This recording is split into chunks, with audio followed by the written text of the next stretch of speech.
after a shooting in Scarborough. One suffering from a gunshot wound to his chest, the other to his abdomen. Officers have set up a command post as they look for other victims and suspects. I was shocked, obviously. I don't make that much money, and I was just really surprised. With Toronto's rental market bouncing back, the unusual prerequisites some potential tenants are facing from landlords as demand skyrockets. Plus, I was driving up the sideline to look for them, and that's when I met 14 of them. sightings of a large group of wild boars is causing concerns in Pickering. What the Ministry of Natural Resources is planning to do about the potential problem. Good evening, I'm Kelda Yoon. We begin with breaking news out of Scarborough, where two men have been seriously injured in a double shooting. It happened near Warden Avenue and Fir Valley Court around 7:30 this evening. Police said one man suffered a gunshot wound to his chest, the other to his abdomen. Now, one of the victims, believed to be in his 20s, was found unconscious. He was transported to hospital in life-threatening condition. The other man was transported with serious but non-life-threatening injuries. Officers have recovered 2 firearms and ammunition. They have set up a command post on Fir Valley Court and are using dogs at the scene to look for suspects. And police have arrested a suspect in connection to a murder in Brampton over the weekend. A passerby called police just after 4 a.m. on Saturday after they found a man with obvious signs of trauma behind a Walmart near Main Street and Huron, Ontario. The 45-year-old man was pronounced dead on scene. 23-year-old Carlton Brown has been charged with second-degree murder. He appeared in court yesterday. To Toronto's red-hot rental market now and the challenges it's posing for many renters. The latest numbers show there's been a huge resurgence in the market, a stark contrast from what we saw at the start of the pandemic. In fact, it's so competitive, some would-be renters say they're facing unusual requests from landlords to prove their eligibility. Farah Morali explains. So it's just up here. When Kendra Chaplin applied to rent a 482-square-foot one-bedroom in this building for $21.15 a month, she thought she'd be an ideal candidate, a full-time registered massage therapist with good credit and rental history. But The leasing agent told me that they prefer their clients or their residents to make at least $80,000 to $100,000 a year, but they do a rent-income ratio. I was shocked, obviously. I don't make that much money, and I was just really surprised. I hadn't heard of that before. the property management company told CBC News a junior leasing agent, quote, unfortunately misspoke, though emails show the agent told Chaplin directly she didn't meet minimum income requirements. Under Ontario's Human Rights Code, rent-to-income ratios are illegal unless the landlord is providing subsidized housing. But some say requests like these are becoming more common.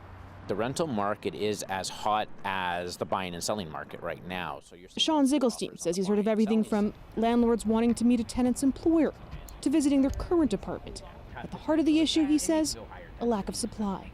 landlords have their choice of tenants because there's going to be tons of interest when you put a property on the market, and people want to get back down into the city core right now. The Toronto Regional Real Estate Board says it's seen a, quote, dramatic resurgence in the city's rental market. Its latest report shows just over 16,000 condo apartments were rented in Q3 of this year. Compare that to the same period last year, it's up by 15%.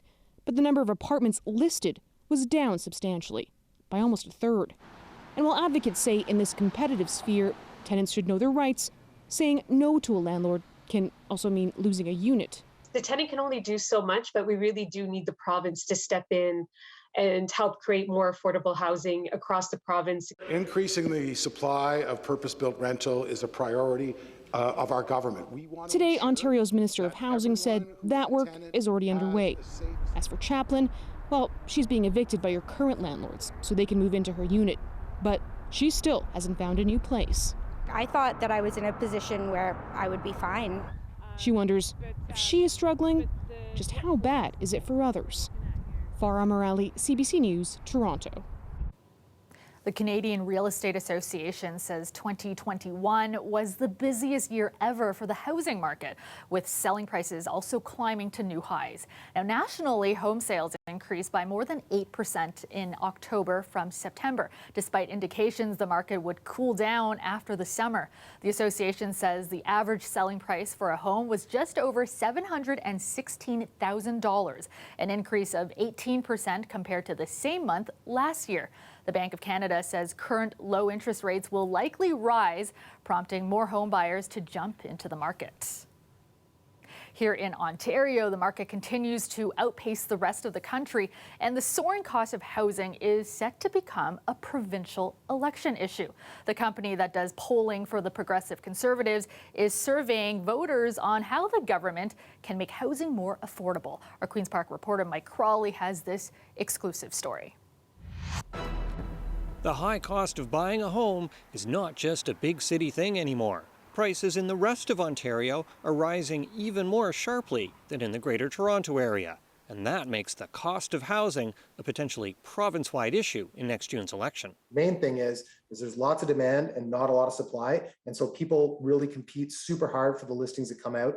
And that's how you get the kind of growth that we've seen. In 2020, the average sale price across Ontario shot upward by 16% over the previous year.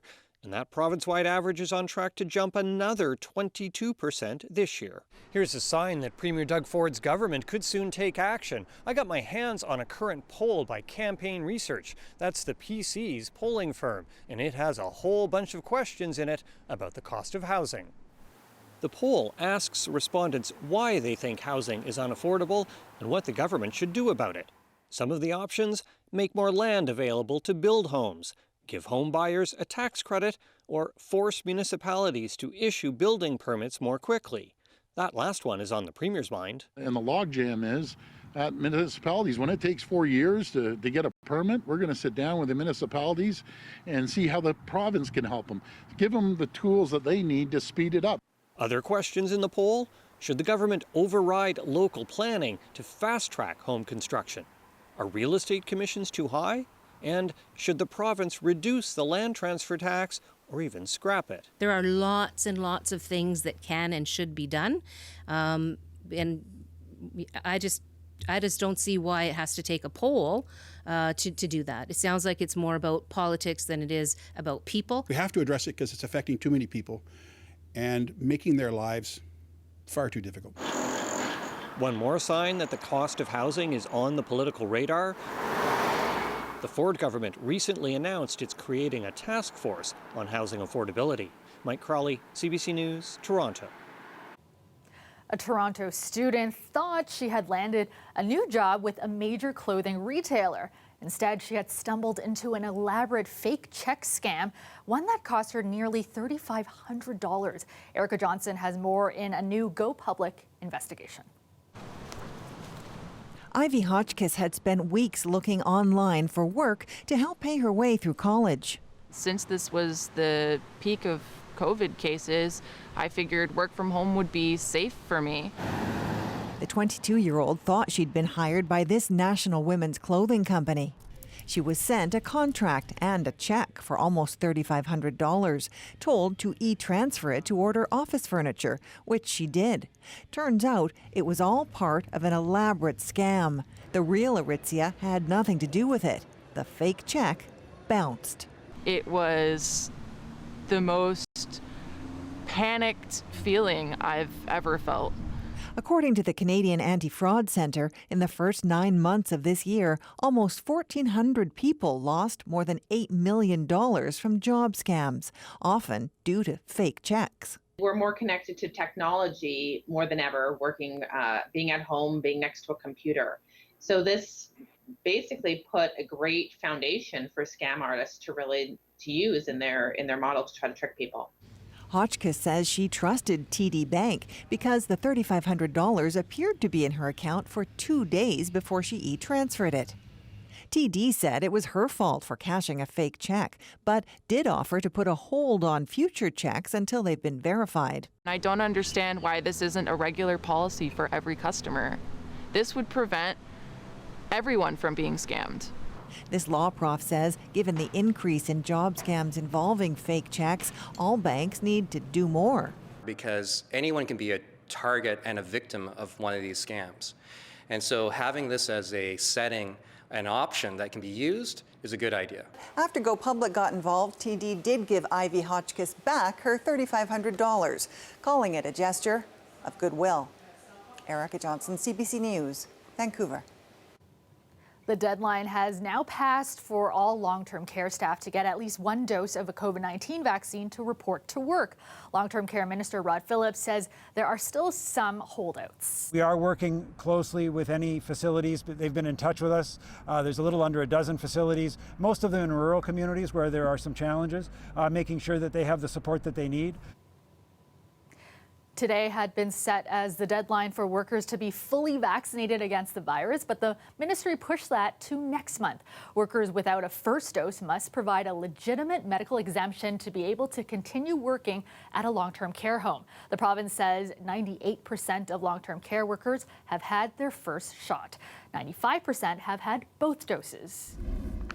Meteorologist Colette Kennedy joins us now with a first look at the forecast. And Colette, a cool and cloudy November day and that time of year when we are starting to see more flurries. Yeah, that's right. We get some of those flurries, Kelda, making their way into the GTA from the lake effect, and then some of those lake effect streamers that set up where we've had the winter weather travel advisories and some nastier conditions there. And how about daytime heating? Well, there were some, not too impressive, I guess, if you have a look at what our numbers are here for the highs. Winds are just 5 degrees. Peterborough and Ottawa and Kitchener and London, all just making it just a few degrees above freezing with highs of 3 there. So here's some of the lake effect carrying on. You can see closer to the shoreline as it comes across the water and comes on shore. It's more of in a liquid form, more like rain, and then mixes over and comes inland, and we get into more of these streamers where we get some light snow. A few of those, yeah, a few flurries flying into the GTA overnight tonight, but then we're going to find things sort of backing off as those winds ease up, and we'll have variable skies into tomorrow. More sun, I think, most of the time, but cloud in there at times too, especially the afternoon.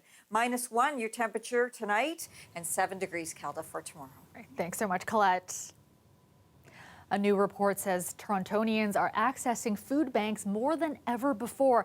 And for the first time, new clients outnumber existing ones. Experts say without help, the food insecurity crisis will only get worse.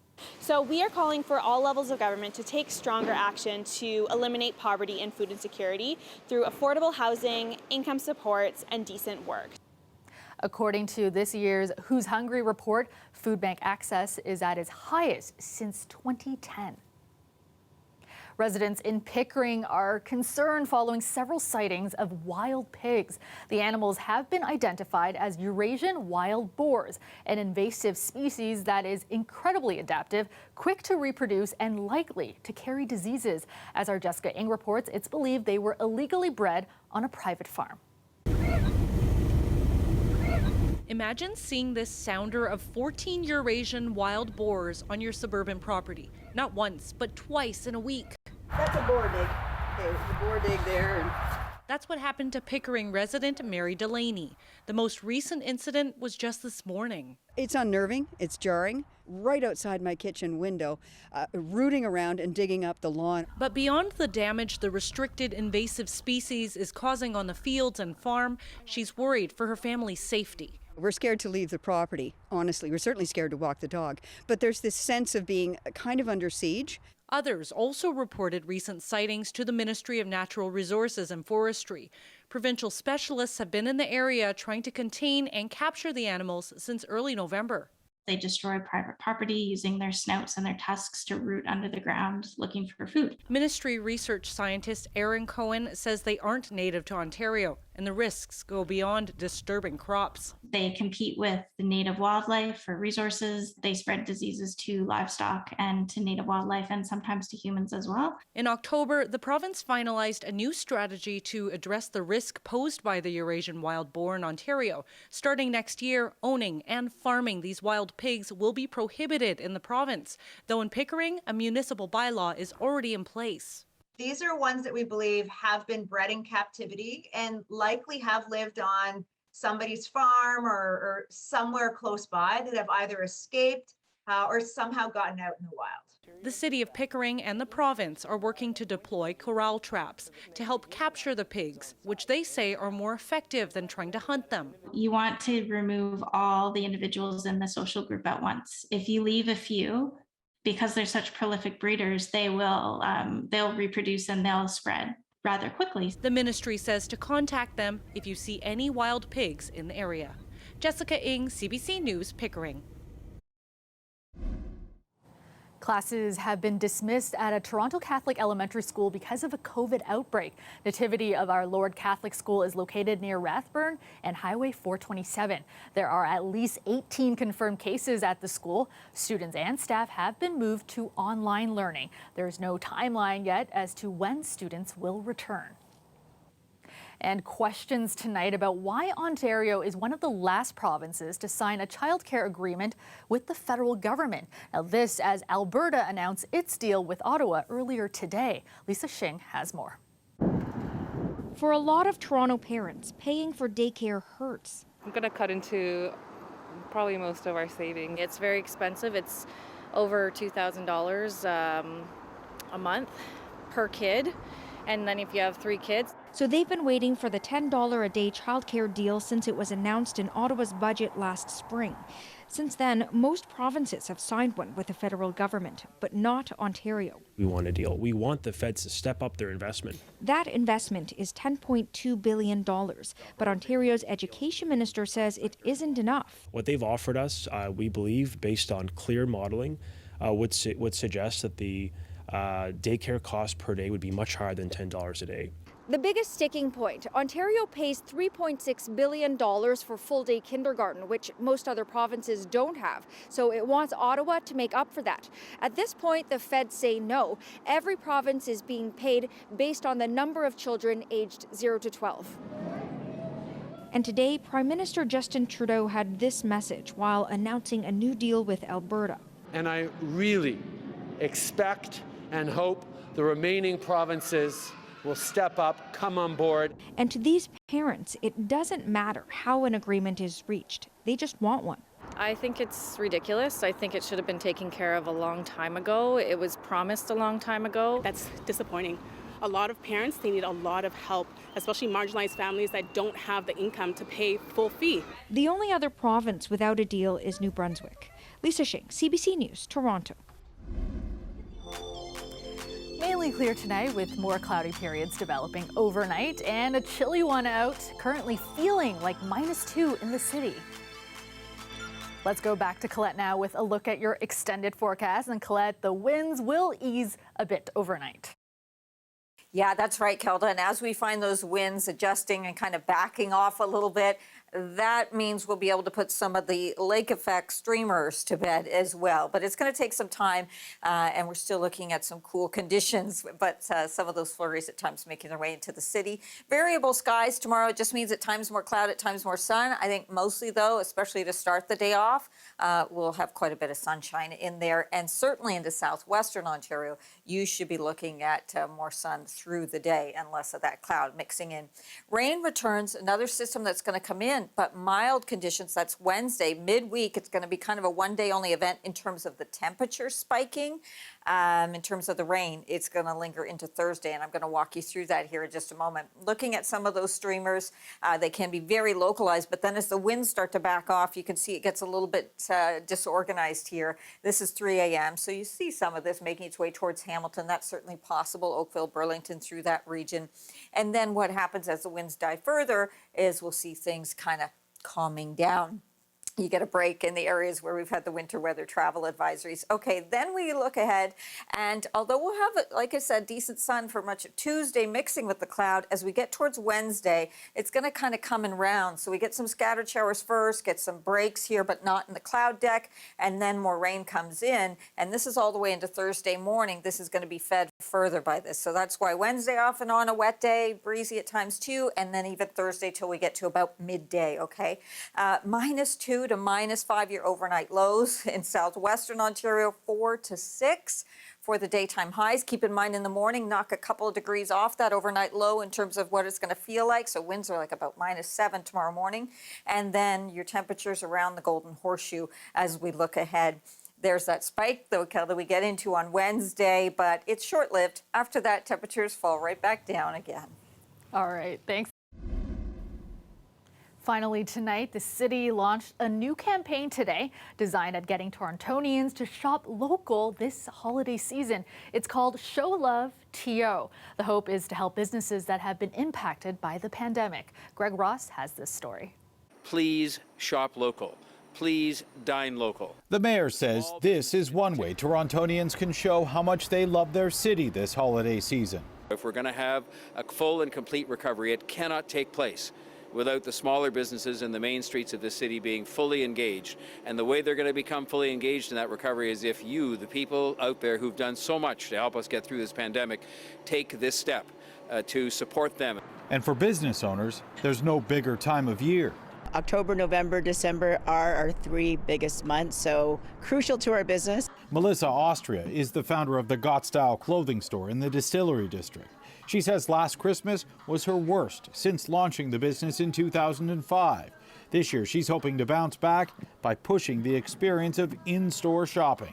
We've got a spectacular display going on in there, and it's really every week we're going to just enhance it a little bit more. So when you're walking out and you're coming out, you're feeling that Christmas love and that Christmas vibe happening.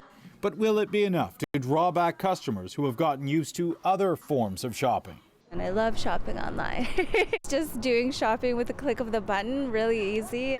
To drive the message home, Show Love TO is embarking on an extensive marketing campaign. It's going to include 280 TV spots, 100 transit shelters, ads on YouTube, which will have 10 million plus impressions with people, social media advertising, Spotify, and so on. The campaign is also getting support from the province. $250,000 will go toward this Show Love to TO festival. Show Love TO will also promote local artists, providing opportunities to perform and showcase their work. A full list of Show Love TO events can be found on the city's website. Greg Ross, CBC News, Toronto. And that is our show for you tonight. Thank you so much for watching. I will see you back here tomorrow night at 11. Have a great night, everyone.